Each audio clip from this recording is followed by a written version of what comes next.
I'm making my version of Arroz Caldo. I did not really learn this from anyone. It's just from the way I remember the taste. So first, I'm sauteing the onions, of course in oil. And you could see that the onion is getting glassy. And then you can add your garlic. Make sure the garlic doesn't burn. And usually I'll just put the ginger as well. Saute everything.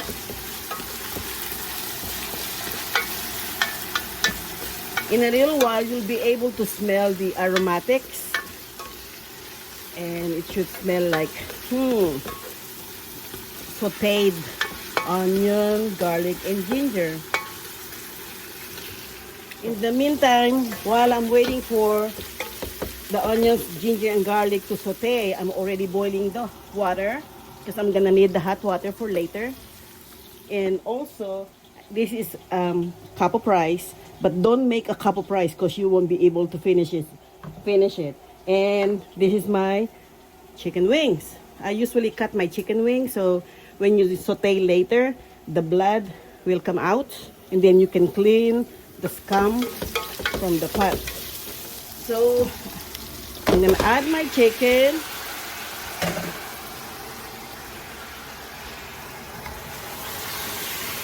And saute your chicken for a while until it gets brown.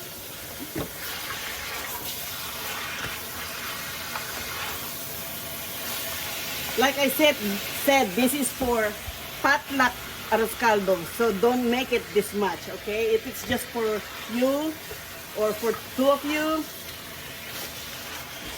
just adjust your ingredients. I have this also.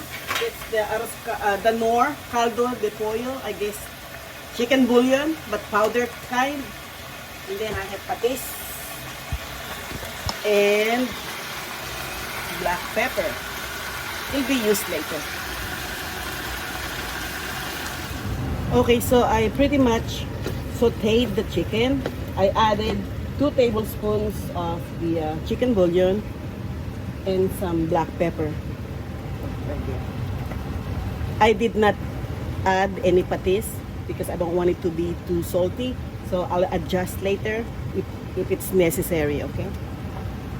So as you can see, the reason why I told you to cut the wings in the middle is it's gonna give you that bloody chicken-like. So you're gonna saute that.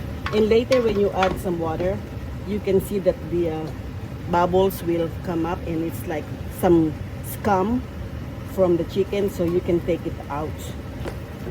But I'm sauteing this really, really long.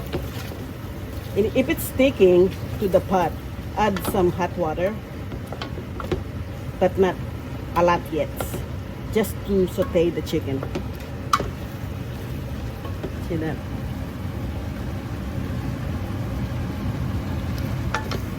So I'm gonna add the water now. This is already hot boiling water.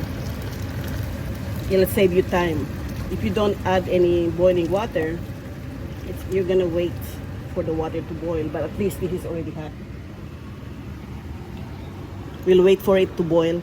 We can adjust the taste, and in the meantime, we'll wait for a minute because the rice, it's still soaking. And this is what I mean by cleaning the scum out. Let me see if the video is taking it. See this? Clean it. The white stuff. You don't want to eat that part. Chicken is clean. I have already washed it a few times. It's just that I don't want the blood to mix with my sabaw. And as you can tell, after cleaning this, it's really boiling. And normally people saute their uncooked rice, but I find that if I do that, it sticks to the pot and it burns the bottom. So I soaked the rice And like I said, I use a cup, but it's for the big pot. That's the size of this is the size of the pot that I bring when I go to potlucks. 1 cup of rice. So normally for you, 1/4 cup of rice, if it's just for 2.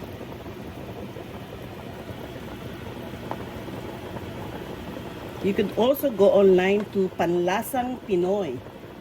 They will give you a quicker, simple version of how to cook arroz caldo as well. As you can see, the water is boiling. I have taken out all the scum. And by doing that, I may have taken like a lot of sabaw, so the taste may be less than what I originally tasted. So it's up to you now if you want to add more bouillon. At this point, I'm gonna add the soaked rice, white rice. Ooh.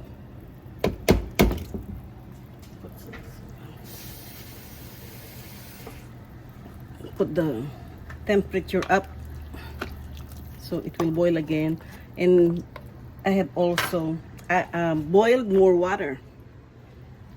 Add it so it will be already hot.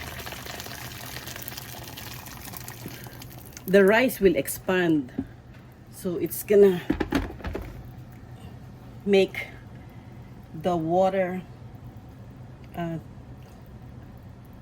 less, plus it'll evaporate.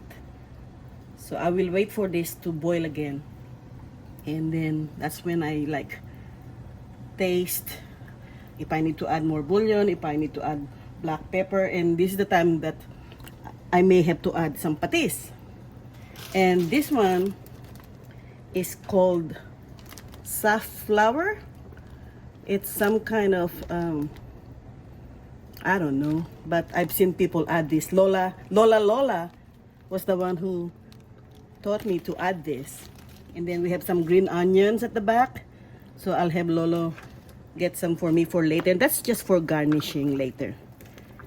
And then I usually would boil some eggs to add, but then I have just found out I have a can of quail eggs, so I'm just gonna open, wash, and I'll just add this at the end. It's boiling a little bit, so we'll see.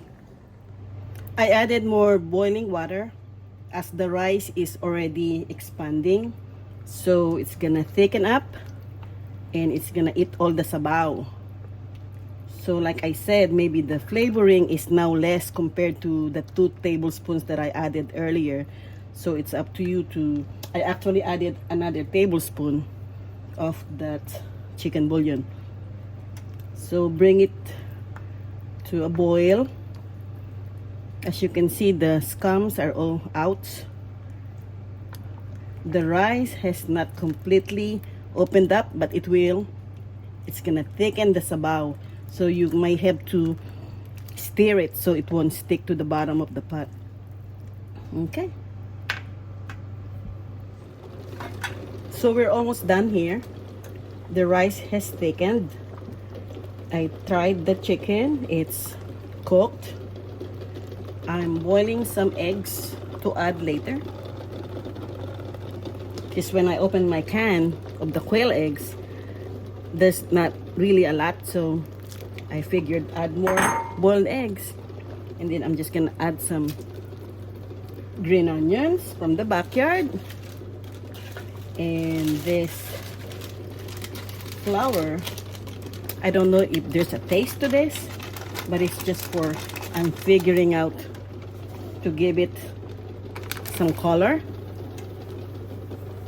Looks nice, green and red. I have tasted it and added a tablespoon of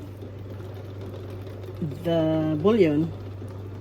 As when the water, the sabaw evaporated, the flavor went with it. So this is it, pretty much it. I actually did not put patis, okay? Because the bouillon is actually salty already. So I'm just adding more black pepper. And I will add the eggs later. And then if you're done for serving, just add some fried garlic on top. And that's it.